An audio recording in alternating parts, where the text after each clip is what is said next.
법정 기한도 넘긴 채 인내심을 갖고 기다려왔지만 정부와 집권 여당이 자신의 책무를 포기한다면 감액 중심의 단독 수정안 제출이 불가피합니다. 어제도 밤 늦게까지 예산안 협상을 이어갔습니다. 하지만 정부의 막무가내와 여당의 발목 잡기로 한 발짝 내딛기조차 어려운 상황입니다. 정부와 여당은 639조 원이라는 최대 규모의 내년도 예산안을 제출하고선 국회 예결위 심의를 통해 1.2조 원 감액에만 동의해 줬습니다. 그 후 양당 원내대표와 정책위 의장 협상에서도 정부는 예년과 다른 세입과 세출의 특성이 반영된 예산안이라면서 헌법이 규정한 국회의 감액 심의권을 거의 인정하지 않고 버티고 있습니다. 본예산 규모가 더 작았던 문재인 정부 5년간은 단순 회계 이관을 제외하고도 평균 5.1조 원을 국회에서 감액했습니다. 이런 상식적 전례에 비춰봐도 현 정부와 여당이 과연 예산안 처리에 의지가 있는지조차 매우 의문입니다. 정부가 제출한 예산안 중 중요하지도 시급하지도 않은 사업을 삭감하는 게 헌법이 국회에 보장한 고유 권한입니다. 이렇게 감액한 재원을 더 중요하고 더 시급한 민생 예산으로 반영시키는 게 국회의 매우 중요한 책무입니다. 그래서 국회는 해마다 불효불급한 예산을 감액하고 필요한 정책 예산을 증액하는 등 헌법상 책무를 다해온 것입니다.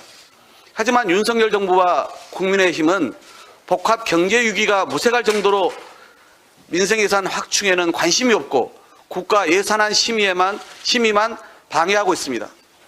역대 정부들이 국회의 심사와 협상 의견을 최대한 존중하고 수용한 모습과 너무나 상반됩니다.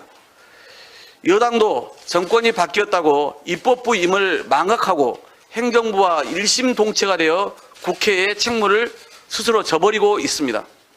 정부와 여당이 생색내기용으로 더 밝힌 감액만으로는 민생 예산을 제대로 챙길 수 없으며 더구나 초부자 감세를 무조건 고집하면서 오로지 윤심 예산 지키기에만 여념이 없다 보니 예산안 처리가 큰 벽에 막힌 것입니다.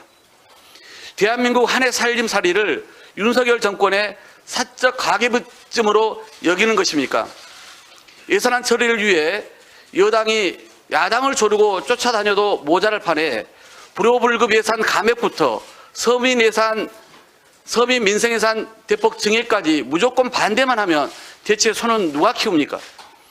국채 발행을 더 이상 하지 않을 거면 현 정부 안에 감액을 더 가감하게 수용해야 최악의 사태를 대비하고 민생 경제에 재정 여력을 집중할 수 있습니다. 전문가들은 입을 모아 내년 경제가 더 어려울 거라고 경고하고 있습니다.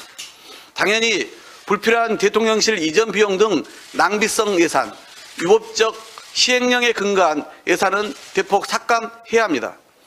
세계적 추세에도 역행하고 민생 경제 회복과 거꾸로 가는 초부자 감세를 철회해 조금이라도 더 민생 세수를 확보해야 합니다.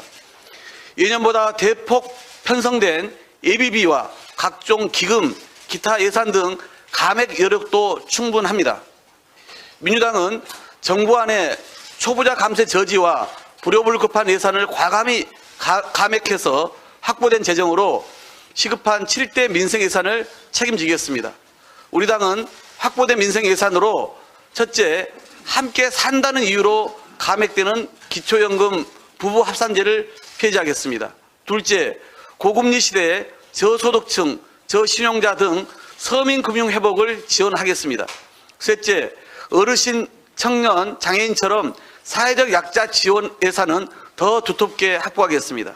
넷째, 지역화폐, 즉 지역사랑 상품권 등 지역민과 소상공인의 상생을 위한 골목상권 예산도 부족하지 않게 하겠습니다. 다섯째, 서민 주거 안정을 위한 공공임대주택 공급 예산도 더 확대하겠습니다. 여섯째, 기후위기에 대응한 재생에너지 예산 확보도 놓칠 수 없습니다. 일곱째, 농민들 생계가 달린 쌀값 안정화 등 농업 지원 예산도 반드시 챙기겠습니다. 민생 예산의 대폭 증액을 위해 초부자 감세를 철회시키고 정부안의 감액 규모를 최대한 확보하자는 우리 당의 최종 제안을 정부와 여당이 끝내 거부한다면 우리로선 정기국회 내 예산안 처리를 위해 부득이 단독 수정안을 제출할 수밖에 없음을 분명히 밝힙니다. 정부 여당은 서민과 사적 약자를 두텁게 보호하는 민생 중심 예산이라 포장했지 실제로는 감액은 찔끔, 증액은 묵묵부답입니다. 법정 기한도 넘긴 채 인내심을 갖고 기다려왔지만 정부와 집권 여당이 자신의 책무를 포기한다면 감액 중심의 단독 수정안 제출이 불가피합니다. 단독 수정안은 초부자 감세와 불효불급한 윤심 예산을 대신해 민생 예산을 확보하기 위한 최후의 저지선이자 정기국회 내 예산안 처리라는 국민과의 약속 이행이 될 것입니다. 민생과 경제를 위해 더는 물러설 곳이 없습니다. 정부 여당도 이번만큼은 윤심이 아닌 민생, 민심을 위해 전폭적인 수용과 양보를 보여주시기를 마지막으로 촉구합니다.